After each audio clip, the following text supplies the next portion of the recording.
हुकूमत की तरफ से 26वीं आईनी तरमीम का जो मसवदा है इत्तेहादियों के साथ मिलकर JUI के साथ मिलकर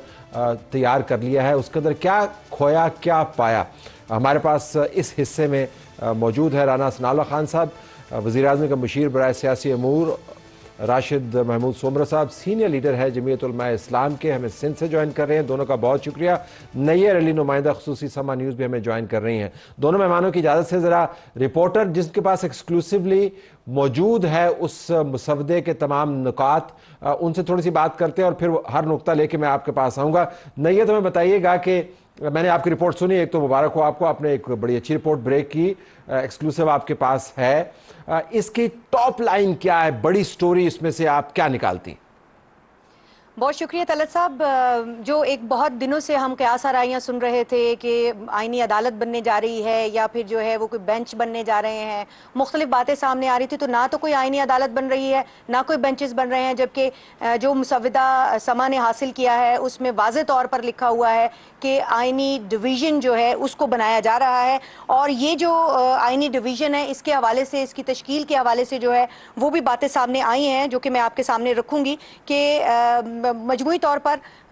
12 सफ़ात और 24 नुकात पर मुश्तमिल है ये मुसवदा, यानी ना 56 ना 54। इससे पहले दो मुसवदे जो सामने आए वो 56 और 54 नुकात पर मुश्तमिल थे, अब जो मुसवदा सामने आया है वो 24 नुकात पर मुश्तमिल है। नया आर्टिकल एक शामिल किया गया है जो 191A है और इसमें सुप्रीम कोर्ट में आईनी डिवीज़न का क़याम, जजेस की तादाद और जो जुडिशल कमीशन है वो मुकर्रर करेगा। इसके साथ साथ जजेस के लिए जो मुमकिना हद तक तमाम सूबों को नुमाइंदगी दी जाएगी। और आपको पता है कि पीपल्स पार्टी की जानिब से ये डिमांड रखी गई थी और ये डिमांड इस मुसवदे में शामिल की गई है हुकूमत के, जो कि आज खुसूसी कमेटी में मुसवदा जो है वो पेश भी किया गया है। इसके साथ साथ ये भी लिखा गया है कि सुप्रीम कोर्ट का कोई भी जज ओरिजिनल जुरिस्डिक्शन, सोमोटो मुकदमात, आईनी अपीलों और इसके साथ साथ सदारती रेफरेंस की समात का मजाज अब नहीं होगा इस जो आईनी डिवीज़न इसके क़याम के बाद। इसके मतन में ये भी तजवीज़ किया गया है कि सोमोटो, ओरिजिनल जुरिस्डिक्शन और दरखास्तों और सदारती रेफरेंस की समात और फैसला आईनी डिवीज़न का 3 रुकनी बेंच करेगा, ये भी तय कर दिया गया है।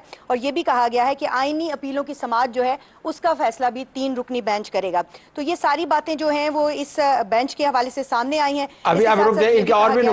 भी नुकात है उसके ऊपर मैं आपके पास आऊँगा, लेकिन आपने बहुत मुख्तसर और जामे अंदाज से हमें बताया कि सुप्रीम कोर्ट के अंदर के मामलात को तय कर दिया गया है, पैरेलल कोर्ट नहीं बन रही। तो अब ज़रा चलते हैं अपने सियासी रहनुमाओं के पास। तो राना साहब, आपसे मैं पहले शुरू कर लेता हूँ। तो धड़न तख्ता हो गया फिर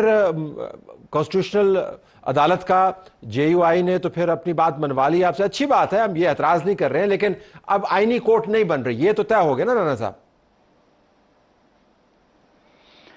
देखें, आईनी कोर्ट नहीं बन रही, लेकिन आईनी कोर्ट से जो मकासद हासिल करना मकसूद था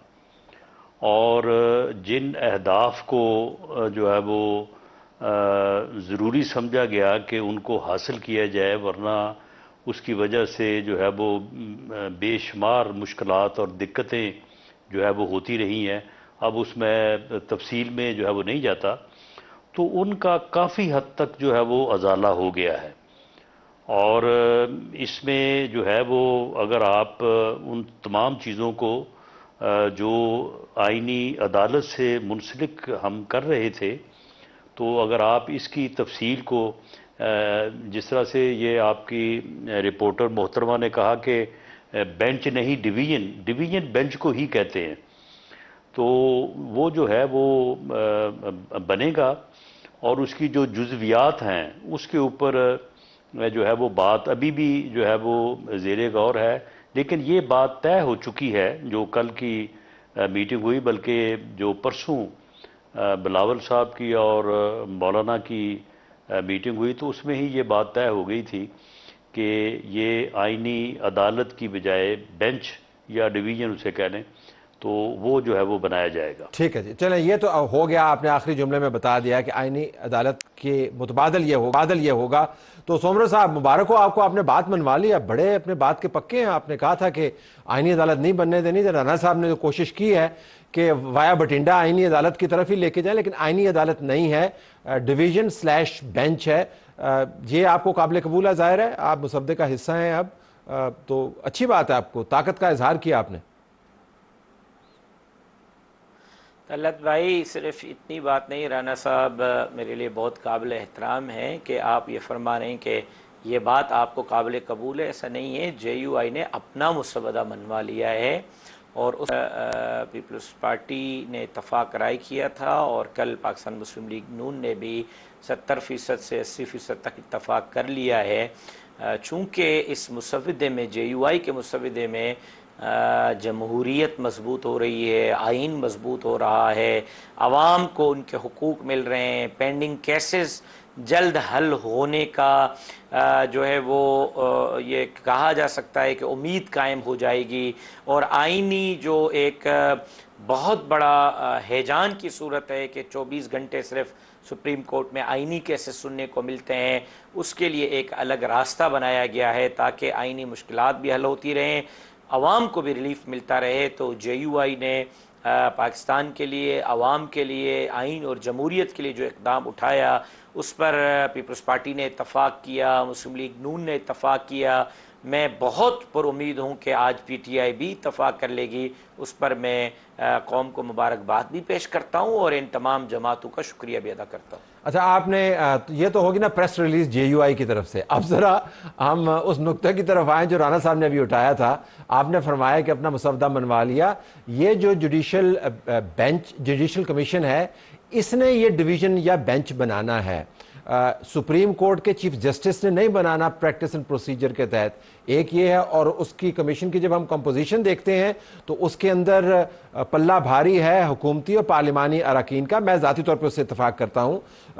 جو آئینی عدالت بننی تھی وہ بھی ایسی ہی بننی تھی، لوگ کہتے ہیں یہ آئینی عدالت ہے بذریعہ ایک اور نام کے، تو یہ نہیں ہے کہ نون لیگ نے اپنی بات نہیں منوائی، انہوں نے بھی اپنی بات منوائی ہے۔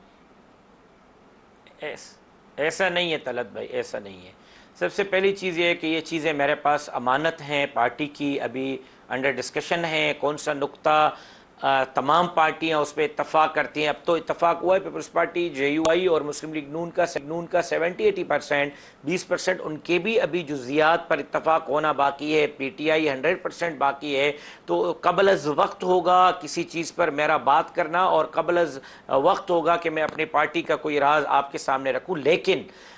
جو بھی چیز بنے گی ماورائے آئین نہیں ہوگی، بینچ بنے گی یا کورٹ بنے گی، آئین معاملات جو بھی لوگ دیکھیں گے، دو چیزیں ذہن میں رکھیں، اس سے سپریم کورٹ کی سپریمیسی پر اثر نہیں ہوگا، نمبر 1۔ نمبر 2، وہ آئین سے ماورا نہیں ہوگی، ترمیم کے ذریعے اس کو اس طرح کی آئینی پروڈکشن حاصل ہوگی کہ وہ آئین سے ماورا تصور نہیں کی جائے گی۔ جی رانا صاحب، آپ کا ویو، آپ اسے اتفاق کرتے ہیں کہ جو آئینی معاملات ہیں اس کے اوپر آپ نے کنسیڈ کیا، جے یو آئی کا مسودہ ہی چلا؟ جی گو ہیڈ۔ دیکھیں، معاملہ یہ ہے کہ جو بات سمرو صاحب فرما رہے ہیں بالکل ٹھیک ہے۔ اس میں آئینی عدالت کی بات جو ہے وہ ہم نے کی، بلاول صاحب نے اس کے اوپر بہت زیادہ جو ہے وہ محنت کی، زور دیا، اور جن مقاصد کا حصول وہ آئینی عدالت کے ذریعے سے چاہتے تھے، اگر وہ 70-75% پورے ہوں اور نام اس کا جو ہے وہ بینچ یا ڈویژن ہو، تو وہ جس طرح سے مثال ہے کہ مقصد تو عام کھانے سے ہے نا، درخت گننے سے تو نہیں ہے۔ تو ہوا یہ ہے کہ یہ جو عمل ہوا ہے آئینی ترامیم کے کرنے کا، میں سمجھتا ہوں ایک سیاسی کارکن کے طور پہ کہ جو میٹنگ کل ہوئی ہے لاہور میں، یہ میٹنگ جب یہ آئینی امینڈمنٹس کا آئیڈیا جو ہے یہ کنسیو ہی ہوا تھا، یہ اس وقت ہونی چاہیے تھی، اور اس کے بعد جو ہے وہ پھر باقی عمل جو ہے وہ ہونا چاہیے تھا۔ ہوا یہ ہے کہ یہ میٹنگ جو ہے کل آخر میں ہوئی ہے، اور اس سے پہلے جو ہے وہ پورا عمل جو ہے اسے جو ہے وہ بروئے کار لایا گیا، جس وجہ سے جو ہے نا وہ اس قسم کی پھر چیزیں پیدا ہوئی کہ جی آپ نے کیا کہا، میں نے کیا کہا، آپ کی بات مانی گئی ہے، نہیں میری بات مانی گئی ہے۔ تو یہ جو ہے میرا خیال ہے کہ یہ صورتحال جو ہے یہ پیدا ہی نہیں ہونی چاہیے تھی، اور اگر یہ پیدا ہوئی تو چلو بہرحال دیر آئے درست آئے، اب یہ معاملات جو ہے یہ بہتری کی طرف بڑھ گئے ہیں۔ سونر صاحب، آپ نے قوم کو مبارکباد دی اور آپ نے یہ بھی ساتھ فرمایا کہ پی ٹی آئی 100% اس سے متفق ہونا اس کا باقی ہے، باقی جماعتیں جو ہیں وہ تو فیصدیت کے اعتبار سے اسے ہیں، تو یہ ذمہ داری اب کیا آپ کی جماعت نے لی ہے کہ پی ٹی آئی کو منائے؟